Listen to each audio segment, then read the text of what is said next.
খুবই সুন্দর। আর এই পাশ থেকে দেখে মনে হচ্ছে এই পাশটা সুন্দরবন। আসসালামু আলাইকুম এভরিওয়ান, কি অবস্থা সবাই, কেমন আছেন? আজকে অনেক দিন পর, প্রায় ৩-৪ মাস পর দিদির সাথে আমি ঘুরতে গেলাম। আসলে হঠাৎ করে প্ল্যান।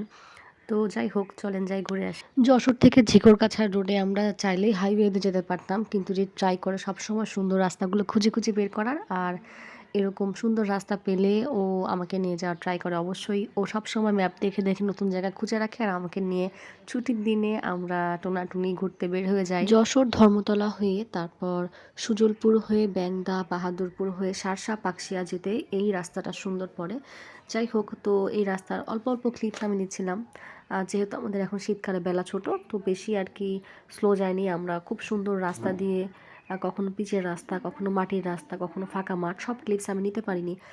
যাই হোক, তো আমাদের প্ল্যানটা ছিল আমরা যাব হচ্ছে বাহাদুরপুর ডিসি ইকো পার্ক, যেটা আমাকে আগে থেকে বলেনি। তো যাওয়ার পরেই বুঝতে পারলাম, আচ্ছা আমরা চলে আসছি হচ্ছে বাহাদুরপুর। কি হৃদ এটা? হৃদ বাউর, বাহাদুরপুর বাউর। খুব সুন্দর, খুব সুন্দর, খুবই সুন্দর। মানে এত বড়। হ্যাঁ, পুরো উল্টো। হ্যাঁ,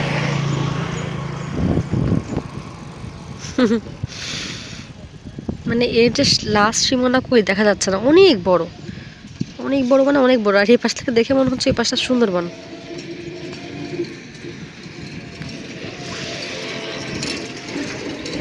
আমার ফোনে আসলে এত সুন্দর সুন্দর আমাদের ট্যুর ব্লগ জমা আছে, ইনশাল্লাহ আমি যদি আগামী 6 মাসও বসে বসে এডিট করে দিই তাহলেও একটা করে দেওয়া হবে ইনশাল্লাহ। যাই হোক, সবটাই আসলে হৃদের ফোনের থেকেই আমি নেই, হৃদের ফোন থেকেই করি। ও আমাকে খুব বকা দেয় যে লাভ স্টোরেজ একদম ফুল, তুমি প্লিজ এগুলো নাও। তো যাই হোক, এই জন্য খুব জলদি ফাস্ট ফাস্ট করে একদম দিনেরটা দিনে নিলাম। তো ওখান থেকে ঘোরার পরে আমরা ওই যে বেনাপোল রোড হয়ে তারপরে আসলাম হচ্ছে এই বেনাপোল একদম বর্ডার, যেখানে ইন্ডিয়ার একদম কাছে বলা যায়। এই জায়গা থেকে একদম ইন্ডিয়া দেখা যায়, জাস্ট 1 মিনিটে পা দিলে ইন্ডিয়ার ওপার আর এপার। তো যাই হোক, এখানে এই বেনাপোল বর্ডারে কিন্তু ইন্ডিয়ান জিনিস পাওয়া যায়। আমি ওখানে চকলেট, তারপরে এটা ওটা টুকটাক দেখছিলাম। আর বাসায় আসার পরে এই ক্লিপসটা নেওয়া আমার আরও। আমি শনপাপড়ি নিয়ে আসছি, তারপরে হচ্ছে এগুলো কি, হয় এটা আরেকটা শনপাপড়ি, তারপরে ওরিও বিস্কুট। তো ওখানে যেয়ে দেখছিলাম যে শীতের কম্বলগুলো আসছে। শুনলাম যেগুলো সিঙ্গেল কম্বল সেগুলো 1700, আর যেগুলো ডাবল বড় সেগুলো 4300 আর কি। জাস্ট একটু আইডিয়া করলাম আর কি। ঈদের পরিচিত খালা সেখানে রান্না করতো। আর এই যে হচ্ছে বেনাপোল পৌর বিয়ে বাড়ি আর কি, কমিউনিটি সেন্টার। এই হচ্ছে বল ফিল্ডের মাঠ, যেটা খুবই কী বলবো, পপুলার। আমরা বেনাপোলে এসে ঘুরে ফিরে এখন যশোর ব্যাক করতেছি। হৃদ আমাকে আসার পথে নিয়ে গেছিলো ওই বলফিল্ডের ওখানে একটা অফিসে আর কি, যেখানে ওর কর্মজীবন প্রথম শুরু হয়। মানে পড়াশোনা শেষে, মাস্টার্স শেষে ওর টোটাল 2 বছর ক্যারিয়ার বলতে গেলে চাকরি জীবনে। তো আমাকে ওখানে নিয়ে যায় যে আমি এখানে থাকতাম, আমি এখানে আমার অফিস রুম ছিল, এখানে এটা সেটা আমাকে সব ঘোরা ঘোরা দেখাচ্ছিল।